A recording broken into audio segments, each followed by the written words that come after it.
As a matter of fact, I'm an avid reader, and incidentally, I've perused most of the publications by the actors in the last Civil War and other literary giants who chronicled one thing or the other. I did read the General Alexander Madego's book, Parade of Obasanjo's My Command. I've read the voluminous Alabi Isama's The Tragedy of Victory. Alabi Isama, somebody from an officer from Delta, a very meticulous, very gallant officer who served with Akinri Rade and Adekunle in that third Marine Commando. He wrote a book, The Tragedy of Victory, very voluminous. It's a very powerful expose on what happened during the war. These are the tactical aspects, the efficiency they brought in, the climax to the, ending of the war. So, and this latest, by Babangida, My Journey in Service, is an expose. It's a publication that came at a very critical time in Nigeria's trajectory. So you could see the reactions. And before now, I'm I'm an executive member of the Igbo Development Foundation, whose motto is rebuilding the culture and civilization of the Igbo nation, a very adventurous and egalitarian society. So we've talked a lot. Our scholars have researched enough, a lot, to know what actually transpired. Was it actually an Igbo coup? Did Igbos plan a coup to suppress other Nigerians, to take a commanding height over every facet of Nigerian life? So the thing has been a very big trauma to us.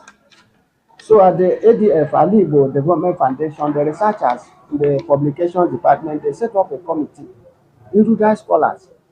We've reached out to the major actors in that war, like General Yakubu Gowon. He was close to Inonsi. He was a victim of that war. He played a major role, and his GOC trusted him so much and was always, nudging him to better positions.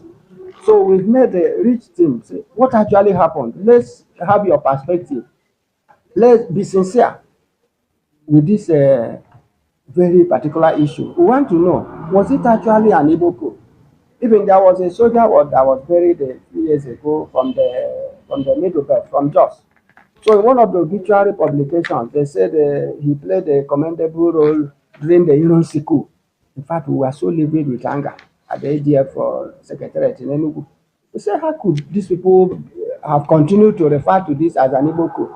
So some of us believe they were not sufficiently informed, or out of necessary emotions, they continue to ascribe that coup as an Igbo coup. But it was never an Igbo coup. So scholars were constituted to delve into the matter. They went to Gowan, reached out, he didn't respond. They said, okay, research. Reach out to other people, other actors, but not Gowan in particular. Let's find out what actually happened. So they came up with this book, 1960 School, and the Biafra. Uh, what's the title? 1966 School and Biafra, Myths and Realities. Editor-in-Chief, Professor T. Uzodimma. Then some of the people who participated in the investigation, Dr. Luke Aneke, Mazi Samuel Habonwa, and Mazi Obi Thompson.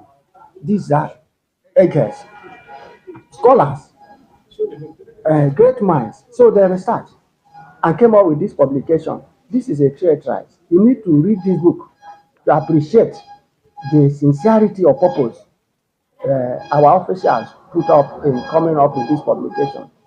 And in this publication, you see about 120 issues of concern to Igbo that ADF has intervened in. These are people who participated in Nigeria's independence, who desire the best for Nigeria. But unfortunately, they were relegated to the background by people who felt they own Nigeria more than other people. So it's encapsulated in this book. This book has been in the public domain for some years now. Then you're talking of this very one. This is ADF, Igbo Development Foundation, ADF, 10 years of struggle and service to Igbo Nation, 2014 to 2024, at the Michael Opara Auditorium, where this was launched last year, July, between 12th and the 13th. It's encapsulated here. That coup was an Igbo coup. So whoever is using that to marginalize the Igbos, to work against our interests, to keep us down, you are wasting your time, you are wasting your energy. So try to free your mind to avoid the law of karma. We try to highlight this as God would have it. Just a few weeks ago, Ibrahim Badamasi Babangida, who could be said to be he wasn't thought a senior officer during the war. He played a more or less a background role. He wasn't in the forefront of those who active or participant in the war, but he saw clearly what happened. He knows most of the actors, both the living and the dead. So this book he muted long ago, that was in the making. People have been anxious. People have been expecting to see the content of that publication, but lo and behold, at the Transport Hilton just a few weeks ago or some days back, it was presented. The hen has come home to roost. So the truth now is in the public domain. Incidentally, Babangida is a Gwari man, he's not Fulani, he's not Hausa, he's not Yoruba, neither is he Igbo. So clearly, he stated that that coup was planned and executed for nationalistic purposes. That it was not an Igbo coup. And besides, out of the 14 officers he atomized there, Chukwuma Kaduna Nzeogwu, Patrick Chukwuma Kaduna Nzeogwu, Major, a very intelligent, very brave officer. He said the parents were migrant people from Anam, even in the then Midwest, not even Eastern region, the Midwest, migrated to Kaduna.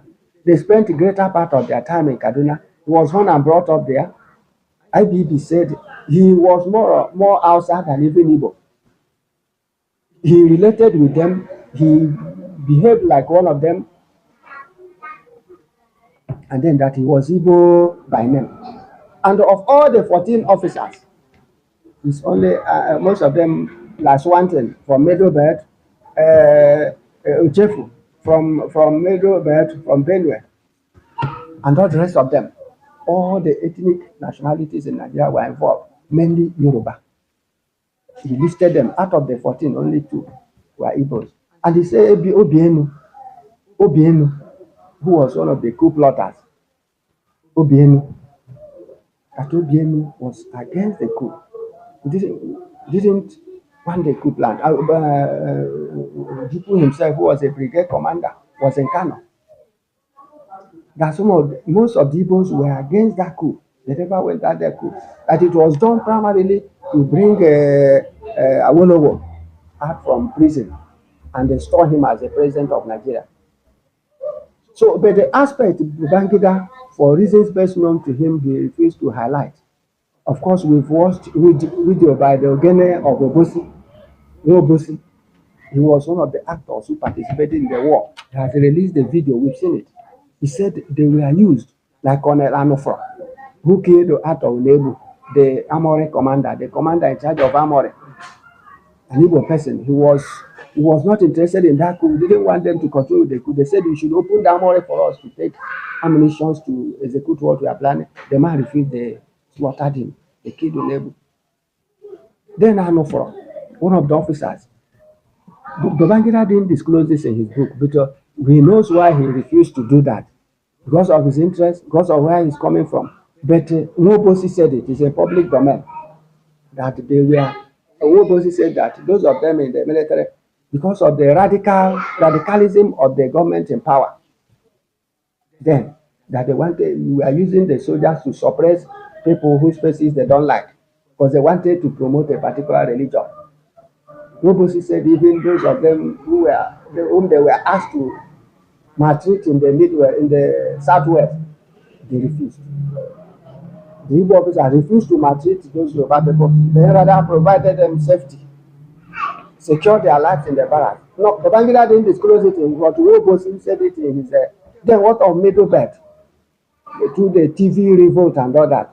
Those officers of Igbo extraction who were sent there to suppress them and deal decisively with them, using the military, the instrumentality of the military, to pursue selfish agenda, that they did not do that. Babangida didn't disclose it in the book, but he was trying to save his head. But he has said the mention, at least to exonerate us from this tragic aspect of Nigeria's history. So that's the icing on the cake. That's where I've been so impressed. Otherwise, the Igbos have gone through hell in this geographical space, according to Awolowo, called Nigeria. And it's a high time these people did a reflection to know the appropriate measure to redress the injustice, monumental injustice they've done to this great race. Because without the Igbos are the ligaments that hold Nigeria. They are the game changers. Take it or you leave it. So your hatred for them does not hold water. Because they've always believed in God. They've always hoped. We have our own shortcomings. There are too many. You can't count them. But we value life. That's why we call it mando, the beauty of life. We have regard for the human person. They are development driven. Wherever they go, even if it is darkness that is enveloped to that place, they will brighten up. It will be illumined, and the development and progress will come. So people should disabuse their minds from envy and jealousy, and allow people whom God has blessed to drive the direction God has given them. It's just like the Jews of Israel. You see what they passed through. Our history is similar to theirs. And whatever God has destined, there's nothing any mortal can do, except the fact that this person must be here, must play this role at this particular time. You cannot impose your will and feel you can always have your way. Thank you so much.